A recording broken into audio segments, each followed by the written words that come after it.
ఒక్కొక్కసారి మనం అనుకుంటూ ఉంటాము, అన్ని వేళలా మనము తక్కువ చేసుకుని మాట్లాడుకుంటూ ఉంటాము. అవునంటారు? అన్ని సందర్భాల్లో మనమే తక్కువ చేసుకుంటూ ఉంటాము. నీతో పోల్చుకుంటే నేను ఏపాటి దాన్ని, నీతో పోల్చుకుంటే నేను ఏపాటి వాడిని. అవునంటారు? నువ్వు సంపాదించిన దాంతో పోల్చుకుంటే నేను ఇక చాలా తక్కువ కదా, నేను దేనికి పనికిరాని వాడిని కదా, నేను దేనికి పని చేస్తాను, నేను కుక్క వంటి వాడిని, నేను నక్క వంటి వాడిని, నేను దుమ్ము ధూళి వంటి వాడిని అని మనకు మనముగా అనేక సార్లు మనము తక్కువ చేసుకుంటూ మాట్లాడుకుంటూ ఉంటాము. అవునంటారు? మనము తక్కువ చేసుకుంటూ మాట్లాడుకుంటూ ఉంటాము. అనేక సందర్భాలలో మనమే తక్కువ చేసుకుంటూ ఉంటాము. ఇక్కడ పరిశుద్ధాత్మ దేవుడు ఏమని చెప్తున్నాడంటే, ఇదిగో నీ గురించి నువ్వేమనుకుంటున్నావయ్యా అని అడుగుతున్నాడు. ఒకవేళ నీ గురించి నువ్వు ఇలా మాట్లాడుకుంటున్నావేమో, ఒకవేళ నీ గురించి నువ్వు ఇలాగ తగ్గించుకుంటున్నావు. తగ్గించుకోవడం అంటే నీకు నువ్వుగా ఇష్టానుసారంగా అనుకుంటున్నావేమో, నీకు నువ్వుగా నేను దేనికి పనికిరాను అనుకుంటున్నావేమో, నీకు నీవుగా నీ సమాజంలో గౌరవం లేదు కదా, ఇక నాకు ఎందుకు వచ్చిన బ్రతుకను అనుకుంటున్నావేమో, నీకు నువ్వే అసలు నేను దేనికి పనికొస్తాను అనుకుంటున్నావేమో. ఒకవేళ అది నువ్వు అనుకుంటున్నావేమో, కానీ నేను మాత్రము నిన్ను వేరేలాగా అనుకుంటున్నాను అంటున్నాడు దేవుడు. దేవునికి స్తోత్రం. అలాగా ఈరోజు మనము కొంతమందిని చూసుకుని వాక్యాన్ని ముగించుకుందాం. ఎక్కువసేపు కాదు, తక్కువ సమయంలో నేను వాక్యం ముగిస్తాను. మరలా సాయంత్రం ప్రార్థన ఉంది కాబట్టి మనం ఆలోచన చేస్తే, ఇక్కడ మన జాగ్రత్తగా ఆలోచన చేస్తే, మొదటి తిమోతి రాసినటువంటి పత్రిక 1వ అధ్యాయం 16వ వచనంలో చెబుతున్నటువంటి మాటను ఒక్కసారి మనం జాగ్రత్తగా ఆలోచన చేస్తే, ఇక్కడ ఏమని చెప్తున్నాడంటే, ఆయనను నిత్య జీవము నిమిత్తము తనను విశ్వసింపబో వారికి నేను మాదిరిగా ఉండులాగున యేసుక్రీస్తు తన పూర్ణమైన దీర్ఘశాంతమును ఆ ప్రధాన పాపినైన నా యందు కనుపరిచినట్లు నేను కనికరింపబడి తిని. దేవునికి స్తోత్రం. ఇక్కడ అపోస్తుడైన పౌలు గారు మాట్లాడుతున్నటువంటి మాట మనం ఆలోచన చేస్తే, ఇక్కడ ఏమని చెప్తున్నట్టు పౌలు గారు అనుకుంటున్నాడు, ఏమండి నేను ప్రధాన పాపిని. ఏమనుకుంటున్నాడంటే పౌలు గారు, నేను ప్రధాన పాపిని. ప్రధానం అంటే మొట్టమొదట ఏమండి ఇంపార్టెంట్, అవసరము. అన్నిటిలో కల్లా పరమ పాపిని ఎవరంటే నేనే. ఏమండి అన్నిటిలో కల్లా పరమ దుర్మార్గుని ఎవరంటే నేనే.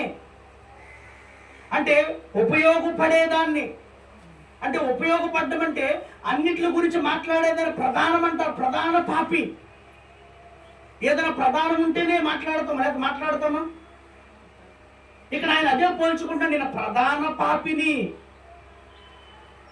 అయినా కూడా దేవుడు నాతో మాట్లాడుతూ ఉన్నాడు, అయినా కూడా దేవుడు నా యందు కార్యము చేస్తూ ఉంటున్నాడని అపోస్తులైన పౌలు గారు మాట్లాడుతున్నాడు మాట ఇది. ఆయన అనుకుంటున్నాడు ఆయన గురించి, నేను అయ్యా ప్రధాన పాపినయ్యా అంటున్నాడు ఆయన. నేను దేనికి పనికిరానటువంటి వాడినయ్యా అంటున్నాడు. పూర్వము నేను హింసకుడును దోషకుడును అంటున్నాడు ఆయన. పూర్వము నేను హింసకుడు దోషకుడును హానికరునై ఉన్నాడని చెప్తున్నాడు ఆయన. నేను పాపుల్లో కన్నా ప్రధాన పాపిని అంటున్నాడు ఆయన. చూడండి, ఆయన కానిగా ఎన్ని మాటలు అనుకుంటున్నాడు. ఆలోచన మనకు కూడా కలుగుతూ ఉంటాయి. అవునంటారు? ఈ ఆలోచన మనకు కూడా కలుగుతూ ఉంటాయి. ఈ మాటలు, నేను ప్రధాన పాపినయ్యా, నేను దేనికి పనికిరాని వాడినయ్యా, అయినా కూడా ఇక్కడ దేవుడు నన్ను ఏం చేస్తున్నాడు అంటున్నాడు, నిత్య జీవము నిమిత్తము తనను విశ్వసింపబో వారికి నేను మాదిరిగా ఉండులాగా చేస్తున్నాడంట. అంటే నువ్వు ప్రధాన పాపిగా ఉంటున్నావేమో, నువ్వు అనుకుంటున్నావేమో, కానీ నేను నిత్య జీవము కోసం నేను మాదిరిగా ఉంచుతున్నాను అనేక మందికి. నేను మాదిరికరముగా పెడుతూ ఉంటున్నాను అనేక మందికి. నువ్వు పాపిగా నువ్వు అనుకుంటున్నావు, కానీ నేను అనేక మందికి నేను మాదిరికరముగా మార్చాలనుకుంటున్నాను. నిన్ను చూసి అనేక మంది మార్పులు అందుకోవాలి, నిన్ను చూసి అనేక మంది మందిరంలోకి వెళ్ళాలి, నిన్ను చూసి అనేక మంది మారు మనసు పొందుకుని దేవుని దగ్గరగా జీవించాలి. ఒకప్పుడు నువ్వు హింసకుడివి, ఒకప్పుడు నువ్వు దోషకుడివి, ఒకప్పుడు నువ్వు హానికరుడివి, అయినా కూడా నేను మార్చుకున్నాను కదా, నేను మార్చుకున్నాను కదా. దానిని బట్టైనా నిన్ను చూసి వాళ్ళందరూ కూడా మారు మనసు పొందుకోవాలి అని దేవుని యొక్క ఆలోచన. దేవునికి స్తోత్రం. ఒకప్పుడు పాపే, నేను పాపుల్లో కల్లా ప్రధాన పాపినయ్యా అంటున్నాడు పౌలు గారు. నేను పాపుల్లో కల్లా ప్రధాన పాపిని, నేను చాలా భయంకరమైన పాపాత్ముడిని. ఎన్ని పాపాలు చేశానో తెలుసా? ఎంతమందిని చంపుకుంటూ వచ్చానో నేను అంటున్నాడు. నరహత్యలు చేశాడు ఆయన, నరహత్యలు, ఎన్నో హత్యలు చేసుకుంటూ వచ్చాడు ఆయన. ప్రధాన పాపి.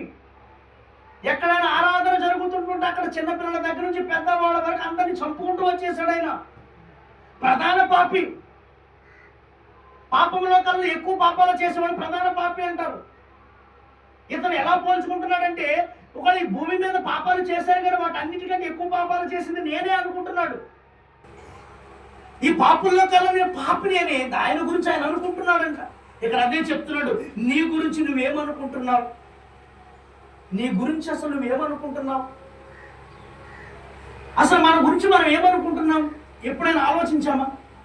అసలు ఏమనుకుంటాం మన గురించి మనము? ఒక్కొక్కసారి మనమే ఇష్టానుసారంగా అనేసుకుని నీరసరిపోతూ ఉంటాం. నేనేమీ సాధించలేనా? నేనేమీ చేయలేనంటావా? నా బ్రతుకు ఎప్పుడు ఇక్కడే పడిపోద్ది అంటావా? నా బ్రతుకు ఇక్కడే అంతమైపోద్ది అంటావా? నాకంటూ ఒక గోలు పెట్టుకోలేకపోతున్నానా? నేనేమీ సాధించలేనా?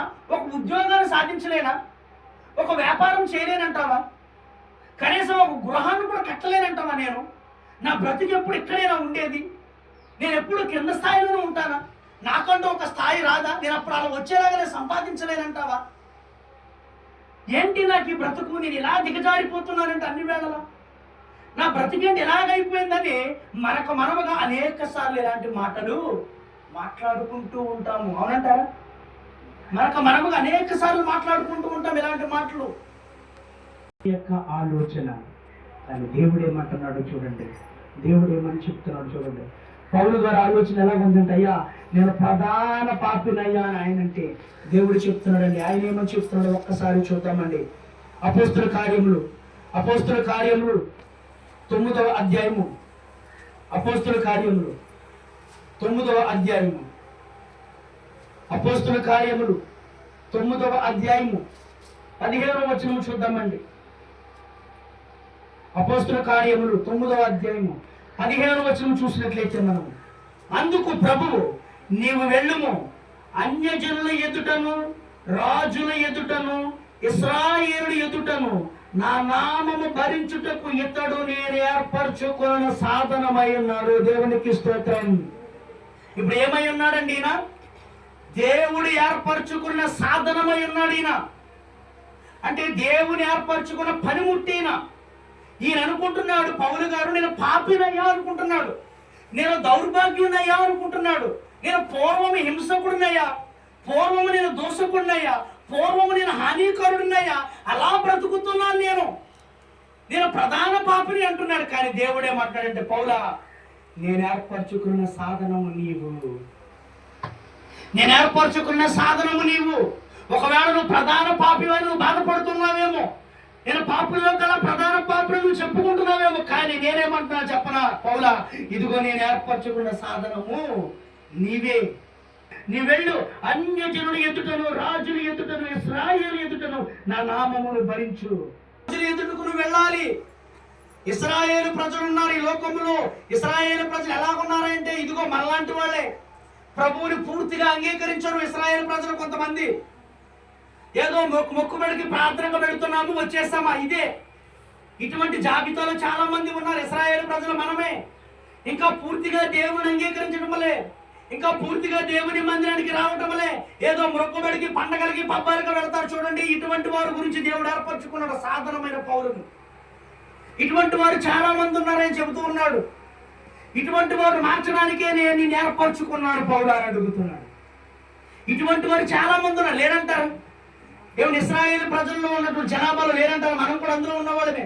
గృహప్రవేశం అప్పుడే నీ గృహప్రవేశం, అప్పుడు దానికి గృహప్రవేశం చెయ్యు అమ్మ. మంచి చెడులు అనేవి మనం పెట్టుకునే దాన్ని బట్టి ఉంది తప్ప, మంచి చెడు అనేది మనం చూసే దాంట్లో ఉంది తప్ప ఆడెవడో పెట్టిన దాంట్లో ఉండదు.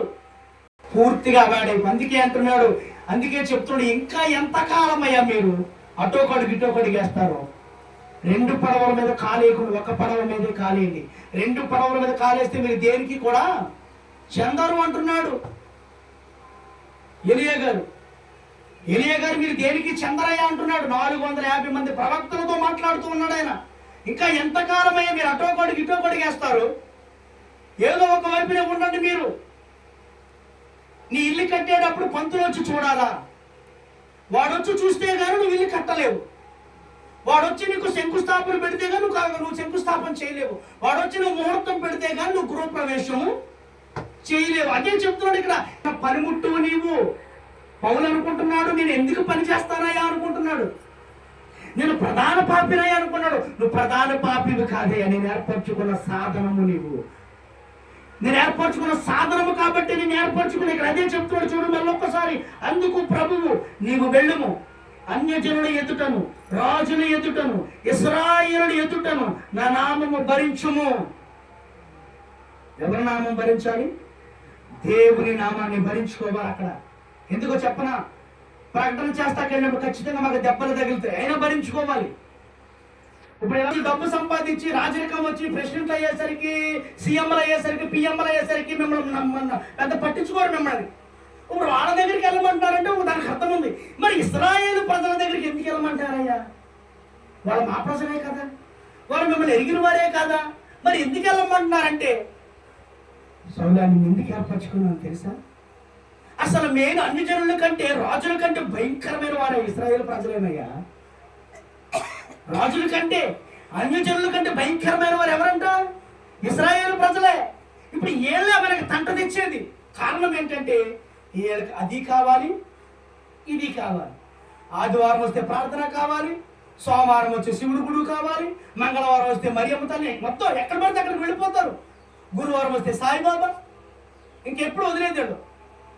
ఒక్కసారి మీరు ఆలోచన చేయండి. దీపావళి పండగ మందే, సంక్రాంతి పండుగ మందే. చెప్తున్న ఉదాహరణ ఏమండి, వినాయక చవితి వస్తే మందే, ఇంకేమైనా వ్యాధుల పండుగలు వస్తే మనయే. అంటే ప్రతి పండగ మంద, దసరా దగ్గర నుంచి అన్ని పండుగలు మనయే. ఏ పండుగ వదులుతున్నారు ఇశ్రాయేల్ ప్రజలు? ఎందుకు ఏర్పరచుకున్నారో తెలుసా? నువ్వు నా సాధనమై ఉండాలి, నా నామను భరించాలి.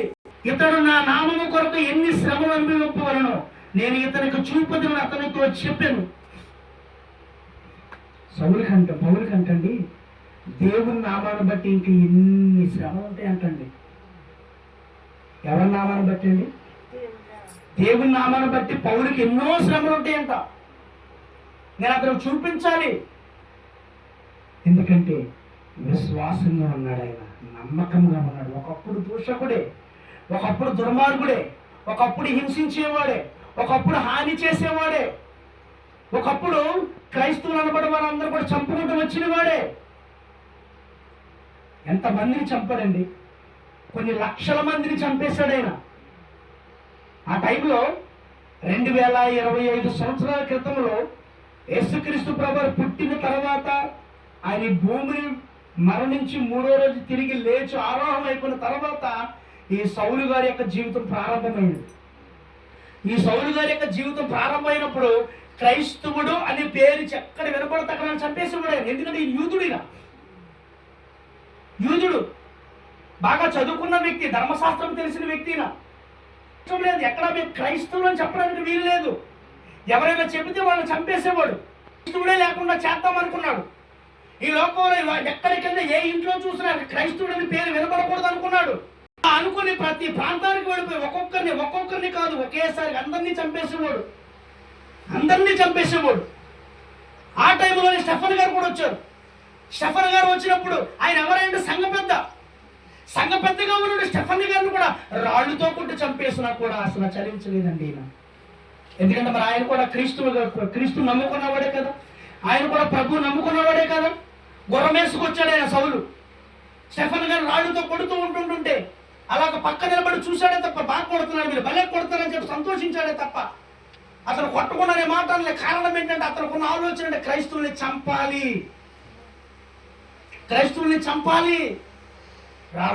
దేవుని నామాన్ని బట్టి ఆయన ఆఖరికి చచ్చిపోతానని సిద్ధపడిపోయాడు. దేవుని పేరుని బట్టి అవసరమైతే ఆయన దెబ్బలు తింటే కూడా సిద్ధపడిపోయాడు. అతను ఈ మాటలన్నీ ఎవరితో చెప్తున్నాడో తెలుసా? యేసుక్రీస్తు ప్రభు వారు ఎవరితో చెప్తున్నాడో తెలిసి ఈ మాటలన్నీ అననీయాతో చెప్తున్నాడు. ఈ మాటలన్నీ అయ్యా మీరేంటి పోయి అతను నమ్ముతున్నారేంటి? అననీయ మాట్లాడుతున్నాడు యేసుక్రీస్తు ప్రభు వారితో. అయ్యా మీరు పోయి అతనితో మాట్లాడుతున్నారండి, అతను నమ్మారేంటి సౌలుని. సౌలు చాలా దుర్మార్గుడయ్యా. సౌలు మీ పేరు చెప్తేనే చంపుకుంటూ వచ్చేసేవాడయ్యా ప్రజల్ని. క్రైస్తవులు అనబడుతున్న వారు పొత్తుల్లో పుట్టిన బిడ్డల దగ్గర నుంచి ప్రతి ఒక్కరిని చంపుకుంటూ వచ్చేసాడయ్యా. అటువంటి వారు మీరు నమ్ముతున్నారేంటి అంటే దేవుడు చెప్తున్నాడు, అతను ఎటువంటి వాడో చెప్పనా, నేను ఏర్పరచుకున్న సాధనమై ఉన్నాడు. నా నిమిత్తము, నా నామము నిమిత్తమైన శ్రమలు అనుభవించాలి. అతను అనుభవిస్తాడని దేవుడికి తెలుసు. అందుకే దేవుడు ఏర్పరచుకున్న సాధనమై ఉన్నాడు సౌలు. దేవునికి స్తోత్రం. ఇప్పుడు చెప్పండి, మనం అనుకుంటాము దేవుడు ఏర్పరచుకుంటే ఎంత అండి, నువ్వు దేనికి పనికి వస్తావురా అని చాలా మంది అంటూ ఉంటారు. నువ్వు దేనికి పని చేస్తావురా, ఈడు కూడా పాస్టర్ అయిపోయాడు అనేవాళ్ళు ఉంటారు చాలా మంది. ఈడు కూడా వాక్యం చెప్పేస్తున్నాడు అనేవాళ్ళు చాలా మంది ఉంటారు. ఉంటారా ఉండరా? ఆఖరికి ఈడు కూడా పాస్టర్ అయిపోయి సంఘం పెట్టేశాడు అనేవాళ్ళు చాలా మంది ఉంటారు. కానీ దేవుడు ఏర్పరచుకున్న సాధనమై ఉన్నాము. దేవునికి స్తోత్రం. అందుకే ఆ సాధనమై ఉన్నాము కాబట్టి మా మీదకు ఏమొస్తున్నాయి తెలుసా? శ్రమలు వస్తున్నాయి, నిందలు వస్తున్నాయి, అవమానాలు వస్తున్నాయి, చేయని తప్పులు కూడా భరించుకుంటున్నాం. మేము దూషించలేక కాదు, ద్వేషించలేక కాదు, మేము అడగలేక కాదు. దావీదు గారు నడుచుకుంటూ వస్తున్నప్పుడు షమ్మి అని ఒక ఆయన ఉంటాడు. ఆయన పేరు షమ్మి అని ఒక ఆయన ఉంటాడు. షమ్మి అంటున్నాడు, షమ్మి ఎవరో కాదు, ఆ పాత నిబంధన పార్చి భాగంలో రాజు అయినటువంటి సౌలు గారి యొక్క బంధువే. ఆ సౌలు గారి యొక్క బంధువు షమ్మి మాట్లాడుతున్నాడు. ఏమని మాట్లాడుతున్నాడు తెలిసి, దావీదు గారు వస్తూ ఉంటుంటే అప్పటికి దావీదు గారు వ్యభిచారం చేసేస్తాడు. అప్పటికి దావీదు గారు నరహత్య చేసేస్తాడు, ఊరియాని చంపేశాడు. ఏమండి, వ్యభిచారం, ఊరియా భార్యతో కూడా తిరిగేశాడు, తప్పు చేసేశాడు, వ్యభిచారం చేసేశాడు, పాపం చేసేశాడు. కానీ దేవుడు ఆయన విడిచిపెట్టలే, ప్రార్థన చేశాడు, మరలా జీవితాన్ని ఇచ్చాడు. ఆయన రాజుగానే కొనసాగుతున్న సమయంలో ఆయన ఒక వీధి వెంబడి నడుచుకుంటూ వస్తున్న సమయంలో ఒక షిమ్మి అని ఒక ఆయన చూసి, వీడు రాజా, నరహంతకుడి వీడు, వ్యభిచారి వీడు అన్నాడు.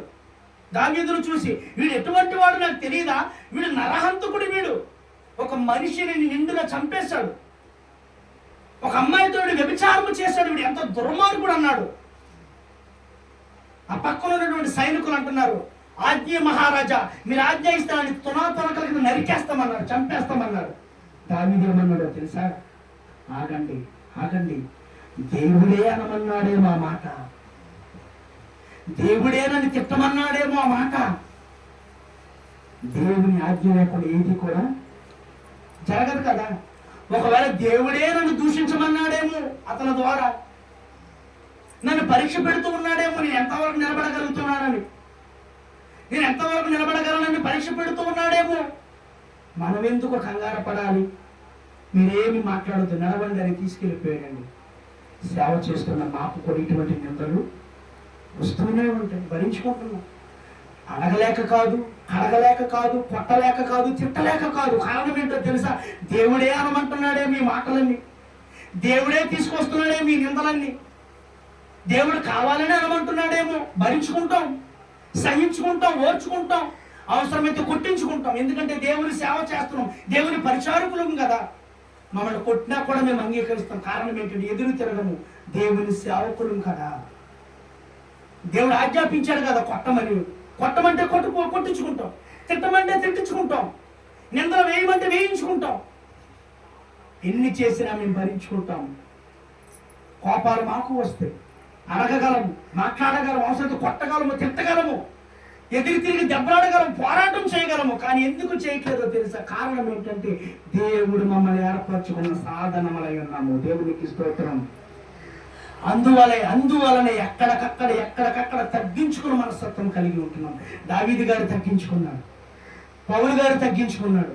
ఈరోజు దేవుని చేత ఏర్పరచబడిన నేను కూడా తగ్గించుకుంటూ ఉన్నాను. దేవునికి స్తోత్రం.